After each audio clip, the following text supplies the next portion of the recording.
ज़िंदगी के कुछ हसीन पल चैनल में आप सभी का स्वागत है। और गाइस, आज हम आपके लिए लेकर आए हैं हाथी और बकरी की कहानी।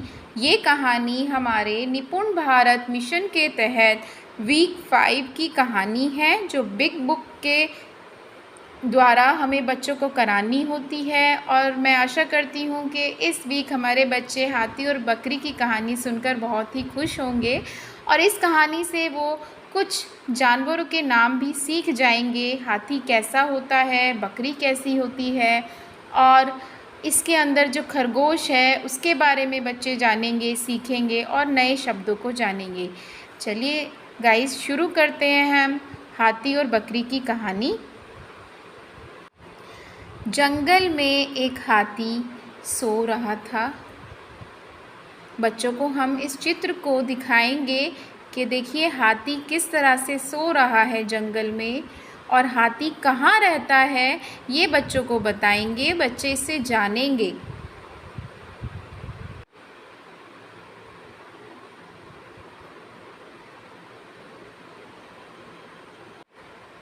खेलते खेलते वे दोनों हाथी की पीठ पर चढ़ गए। देखिए कितने खुश लग रहे हैं दोनों हाथी की पीठ पर चढ़ने के बाद में, खरगोश और गिलहरी। और अभी हाथी हमारा गहरी नींद में सो रहा है। तभी वहाँ एक बकरी भी आई, और बकरी वहाँ आकर इस चित्र में हम देख सकते हैं खड़ी हो गई है। और बच्चों को अब हम यहाँ एक नए बकरी, जो नया जानवर हमारा है बकरी, उसके बारे में हम बच्चों को बताएंगे। बकरी कैसी होती है उनसे पूछेंगे, और बकरी कैसे बोलती है ये सब चर्चा हम बच्चों से कर सकते हैं। बकरी भी हाथी की पीठ पर चढ़ने लगी।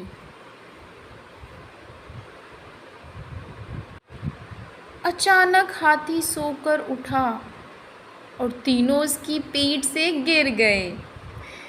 बच्चे इस चित्र को देखकर बहुत ही खुश होंगे कि यहाँ पर खरगोश, गिलहरी और बकरी नीचे गिर रहे हैं।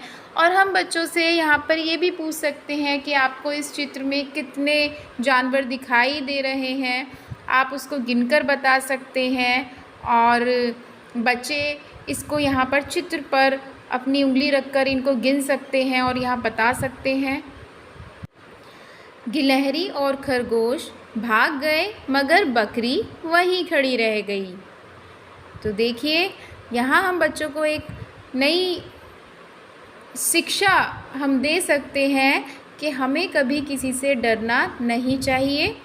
दोनों वहाँ से भाग गए और बकरी वहाँ खड़ी रह गई। तो हम बच्चों से प्रश्न कर सकते हैं कि सोचो कि वो बकरी वहाँ क्यों खड़ी होगी। बच्चे अपने तरीके से उसको सोचेंगे, चिंतन करेंगे, और हमें जो भी आंसर वो करेंगे तो उसके बारे में उनसे हमें नए नए जवाब, नए नए प्रश्नों के उत्तर हमें बच्चों से निकलवाने हैं। वे दोनों दोस्त बन गए।